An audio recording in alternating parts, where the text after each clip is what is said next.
Kita lanjutkan kembali ya.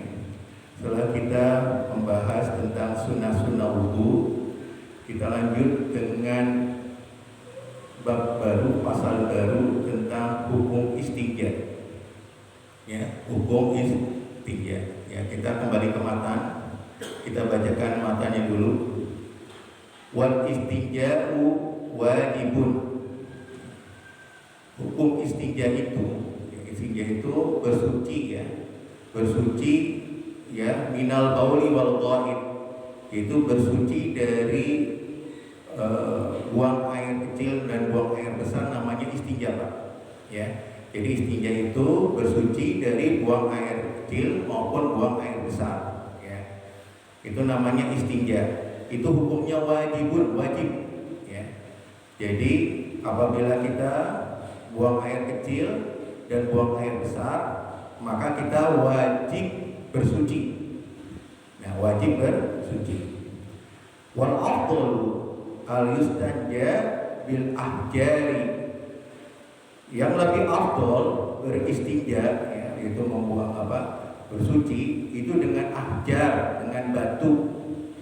Summa yutbi'uha, kemudian diikuti dengan bil ma'i, dengan air ya. Jadi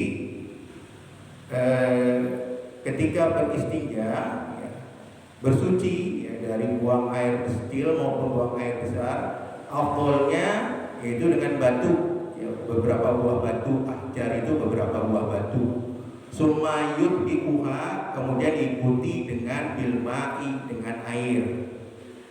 Wa yajuzu ayat tasyura alal ma', kemudian dibolehkan ya, membatasi diri alal ma', hanya dengan air saja ya. Seperti kita di daerah kita yang beriklim tropis ya, air banyak Pak, maka cukup membatasi diri kita dengan beristinja itu ya, bersuci dari buang air kecil maupun buang air besar hanya dengan air, boleh Pak.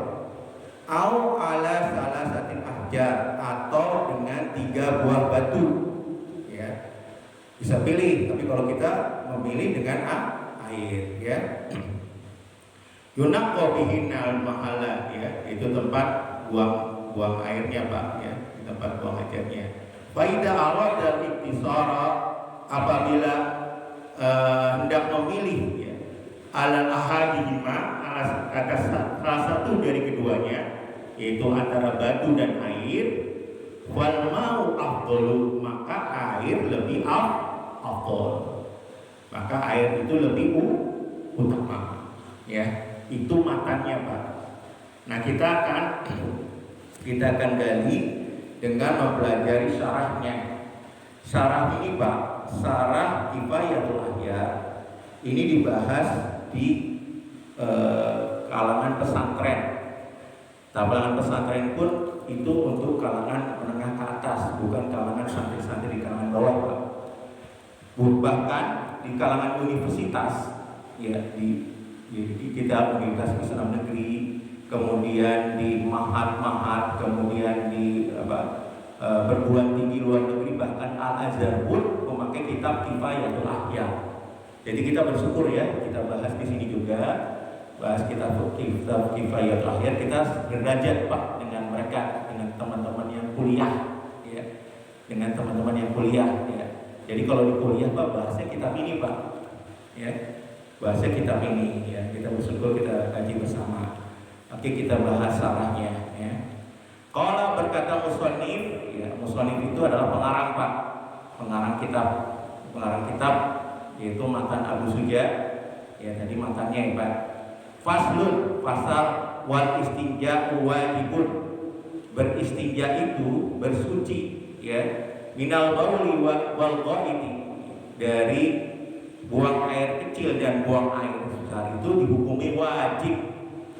Apa dasarnya Pak? Nah, kalau di dalam kitab matan nggak ada Pak. Di kitab matan itu cuma ringkasannya saja.